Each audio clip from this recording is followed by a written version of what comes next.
TDP గెలుపు సంగతి మర్చిపోయిన ఆ నియోజకవర్గంపై పార్టీ అధ్యక్షుడు చంద్రబాబు ఫోకస్ పెట్టారా? ఈసారి గట్టిగా కొట్టాల్సిందే. 2029లో అక్కడ గెలిచి తీరాల్సిందేనని లోకల్ లీడర్స్ని ఆదేశించారా? అక్కడ కొన్ని ఊళ్ళల్లో అసలు తెలుగుదేశం పార్టీ అభ్యర్థులు అడుగు పెట్టలేని పరిస్థితులున్నాయా? అంత కొరకరాని కొయ్యగా మారిన ఆ నియోజకవర్గం ఏది? అక్కడ ఏం జరుగుతోంది? ఏం జరగబోతోంది? కర్నూలు జిల్లా మంత్రాలయం నియోజకవర్గం 2009 నియోజకవర్గాల పునర్విభజనలో ఏర్పాటైంది. అప్పుడు తప్ప ఆ తర్వాత ఎప్పుడూ ఇక్కడ టీడీపీ జెండా ఎగరలేదు. అందుకు బలమైన ప్రత్యర్థి ఒక కారణం కాగా, టీడీపీలో మితిమీరిన గ్రూప్ రాజకీయాలు మరో రీజన్ అని చెప్తారు. ఇక 2024 అసెంబ్లీ ఎన్నికల్లో ఉమ్మడి కర్నూలు జిల్లాలోని మొత్తం 14 అసెంబ్లీ నియోజకవర్గాలకు గాను కూటమి 12 సీట్లు దక్కించుకుంది. ఓడిపోయిన రెండింటిలో మంత్రాలయం ఒకటి.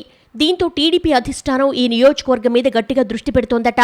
తాజా పర్యటనలో సీఎం చంద్రబాబు దీని గురించి స్థానిక నాయకులతో చర్చించినట్టుగా తెలిసింది. ప్రధానంగా ప్రత్యర్థి బాలనాగిరెడ్డి బలంగా ఉండడం, అందులోనూ 7 గ్రామాలు ఆయన కట్టడిలోనే ఉండి టీడీపీ నాయకులు అడుగుపెట్టలేని పరిస్థితులు ఉన్నట్లుగా ఆ రివ్యూలో తేలిందట. అదే సమయంలో టీడీపీ అంతర్గత పోరు ప్రస్తావన కూడా వచ్చింది. మంత్రాలయంలో ప్రస్తుతం వైసీపీ ఎమ్మెల్యే బాలనాగిరెడ్డి ప్రాతినిధ్యం వహిస్తున్నారు. 2009, 14, 19, 24 ఇలా వరుసగా మంత్రాలయం ఎమ్మెల్యే ఎవరంటే బాలనాగిరెడ్డే అన్నది సమాధానం.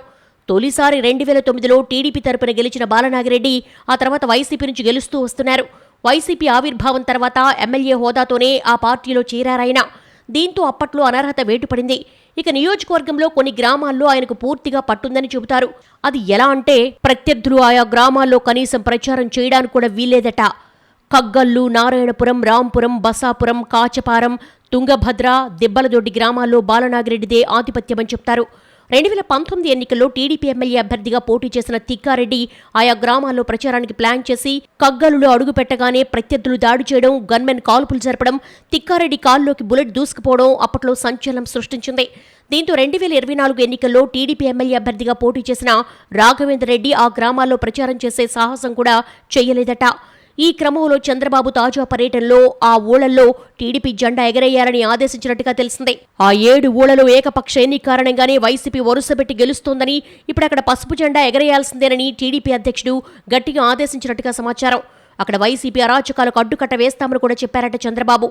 అలాగే మంత్రాలయం నియోజకవర్గ కార్యకర్తల సమావేశంలో పార్టీలోని గ్రూపుల ప్రస్తావన కూడా వచ్చిందట. బీసీలు అత్యధికంగా ఉన్న నియోజకవర్గంలో టీడీపీ ఓడిపోవడంపై బాబు ఆశ్చర్యం వ్యక్తం చేసినట్టుగా తెలిసింది.